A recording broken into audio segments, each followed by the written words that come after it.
ഇന്ന് VBSൻ്റെ അവസാന ദിവസമാണ്. റാലിയാണ് ഉച്ച കഴിഞ്ഞ് 4 മണി മുതൽ 5:30 ആകുമ്പോഴത്തേക്കും ഏകദേശം നമ്മൾ പള്ളിയിലെത്തും കേട്ടോ. അപ്പോൾ അതേ ഞങ്ങൾ പോകാൻ വേണ്ടി റെഡി ആവുമായിരുന്നു. അതേ ഞങ്ങൾ റെഡിയായി.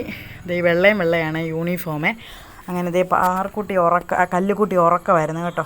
അവൾ ഇച്ചിരി വഴക്ക. അതേ റയാൻകുട്ടനും വെള്ള ബനിയനും ഒക്കെ ഇട്ട് ഇങ്ങോട്ട് വന്നു.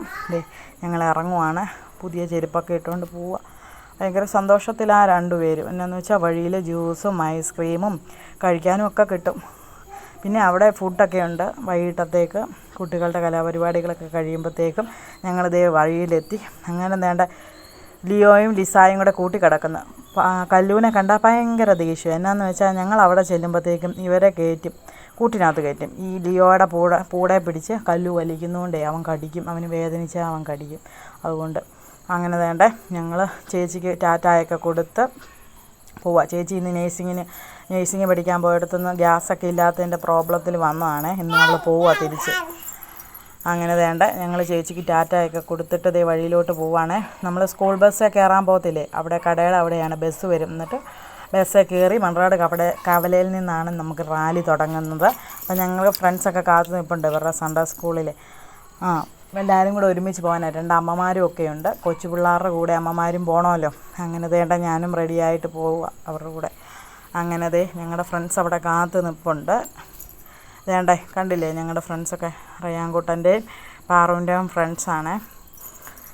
ഇവർ ട്യൂഷനിലും എല്ലാവരും ഒരുമിച്ചാണ് പഠിക്കുന്നത്.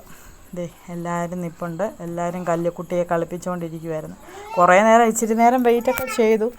അങ്ങനെ വേണ്ട കുറേ കഴിയുമ്പോഴത്തേക്കും കല്ലുക്കുട്ടി ആൻറ്റിയെ കണ്ടപ്പോൾ കൂടെ പോയി. കുറേ നേരം കഴിഞ്ഞപ്പോഴത്തേക്കും ബസ് വന്നു. ബസ്സിൽ കയറി. കുറേ പിള്ളേരും ഉണ്ട്, അമ്മമാരും ഉണ്ട് ബസ്സിനകത്ത്. അങ്ങനെ ഞങ്ങൾ മൺറാട് കവലയിലോട്ട് പോവുകയാണേ. എനിക്ക് കൊച്ചു കയ്യിലുണ്ടായിരുന്നുകൊണ്ട് എനിക്ക് സീറ്റ് കിട്ടിയിരിക്കാൻ വേണ്ടിയിട്ട്. അങ്ങനെ ഞങ്ങൾ മൺറാട് കവലയിൽ എത്തിച്ചേർന്നു. കണ്ടില്ലേ എല്ലാവരും യൂണിഫോമൊക്കെ ഇട്ട് ഒത്തിരി പിള്ളേരുണ്ട് കേട്ടോ.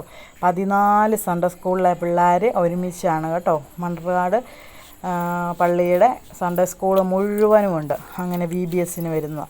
അങ്ങനെ ഇന്നത്തെ അവസാന ദിവസം എല്ലാവരും കൂടെ റാലിയൊക്കെ നടത്തി പിരിയും. ഇനി അടുത്ത കൊല്ലത്തേക്കുള്ളൂ. അങ്ങനെ ടീച്ചേഴ്സും സാറുമാരും അച്ഛന്മാരും ഒക്കെ ഉണ്ട്. ഇനി അച്ഛൻ വന്ന് പ്രാർത്ഥിച്ചിട്ട് റാലി പുറപ്പെടാൻ വേണ്ടിയിട്ട് തുടങ്ങും. അങ്ങനെ ഞങ്ങൾ നടന്ന് പതിയെ പോവും. വരിയായിട്ട് ഓരോ ക്ലാസ് അനുസരിച്ച് കൊച്ചു പിള്ളേരാദ്യം വലിയവരെ അങ്ങനെ ഓരോ ക്ലാസ് അനുസരിച്ച് പിള്ളേരെ വരിയായിട്ടാണ് കൊണ്ടുപോകുന്നത് കേട്ടോ. കണ്ടില്ലേ എല്ലാവരും മുദ്രാവാക്യങ്ങളും പാട്ടുകളും ഒക്കെ പാടും. വോളണ്ടിയേഴ്സ് ഇവർക്ക് ഉറക്കെ ചൊല്ലിക്കൊടുക്കും. ഏറ്റവും നന്നായിട്ട് പാടുന്നവർക്ക് സമ്മാനമൊക്കെ ഉണ്ട് കേട്ടോ. അങ്ങനെ കുട്ടികളെല്ലാം വളരെ സന്തോഷത്തിലാണ്. ചൂടൊക്കെ ഉണ്ട് എങ്കിലും വഴി കൂടെയൊക്കെ പോകുമ്പോഴത്തേക്കും ഓരോ സൈഡിലും വെള്ളവും ഐസ്ക്രീമും ജ്യൂസും ഒക്കെ ഉണ്ട്. അങ്ങനെ അതൊക്കെ കുടിച്ച് തിന്ന് ഞങ്ങളിതേ പള്ളിയിലെത്തി. മൺറാട് പള്ളിയുടെ അകത്ത് കയറി. കണ്ടില്ലേ ഫ്രണ്ടിൽ പാട്ടൊക്കെ വെച്ചിട്ടുണ്ട് വലിയ ഒച്ചത്തിൽ. അങ്ങനെ ഞങ്ങൾ പള്ളിയുടെ അവിടെ എത്തി. സെൻറ്റ് മേരീസ് ഇംഗ്ലീഷ് മീഡിയം സ്കൂളിൻ്റെ ഓഡിറ്റോറിയത്തിലാണ് പരിപാടി നടക്കുന്നത്. വലിയ സ്റ്റേജൊക്കെ ഉണ്ട് അവിടെ. കുട്ടികളുടെ കലാപരിപാടികളും ഡാൻസും ഡ്രാമയും ഷാഡോ ഡ്രാമയൊക്കെ ഉണ്ടെന്നാണ് പറഞ്ഞത്. രാത്രിയാവും അത് ആകുമ്പോഴത്തേക്കും. ഇപ്പോൾ ഏകദേശം ഒരു 6 മണി കഴിഞ്ഞിട്ടുണ്ട് ഞങ്ങൾ പള്ളിയിലെത്തിയപ്പോഴത്തേക്കും. അങ്ങനെ പള്ളിയിലെത്തി. കുരിശും തൊട്ടിയുടെ അവിടം വരെയായി. അങ്ങനെ ഞങ്ങളിനി സ്കൂളിലോട്ട് കയറി കഴിയുമ്പോഴത്തേക്കും കൊച്ചുങ്ങളുടെ കലാപരിപാടികൾ തുടങ്ങിയായി. നല്ല ഫാനൊക്കെ ഉണ്ടായിരുന്നു കേട്ടോ. അതുകൊണ്ട് പിന്നെ വലിയ ചൂടൊന്നും എടുത്തില്ല. അവിടെ വെച്ച് ഒരു കുഞ്ഞുവാവയെ കണ്ടു. പാറുക്കുട്ടിയുടെ ഡാൻസൊക്കെ ഉണ്ട്. ഇവരിങ്ങനെ ആക്ഷൻ സോങ്ങാണ് കളിക്കുന്നത് കേട്ടോ. അങ്ങനെ കുറേ നേരം ഉണ്ടായിരുന്നു പാട്ടൊക്കെ. അത് കഴിഞ്ഞപ്പോഴത്തേക്കും പരിപാടികളെ ഷാഡോ ഡ്രാമയുണ്ടായിരുന്നു. ഷാഡോ ഡ്രാമയും കഴിഞ്ഞ് കഴിഞ്ഞപ്പോഴത്തേക്കും ലാസ്റ്റ് ഫുഡ് നല്ല റൈസും ചിക്കനൊക്കെ ഉണ്ടായിരുന്നു. ഫുഡൊക്കെ കഴിച്ചിട്ട് ഞങ്ങൾ ഇങ്ങ് പോരുമായിരുന്നു. ഓരോ ഓട്ടോയിൽ ഇങ്ങ് പോന്നു. രാത്രിയായി. പരിപാടി മുഴുവൻ കഴിഞ്ഞ് കഴിഞ്ഞപ്പോഴാണ് ഞങ്ങൾ പോകുന്നത്. നല്ല രസമുണ്ടായിരുന്നു. അങ്ങനെ ടാറ്റാ ബൈ ബൈ.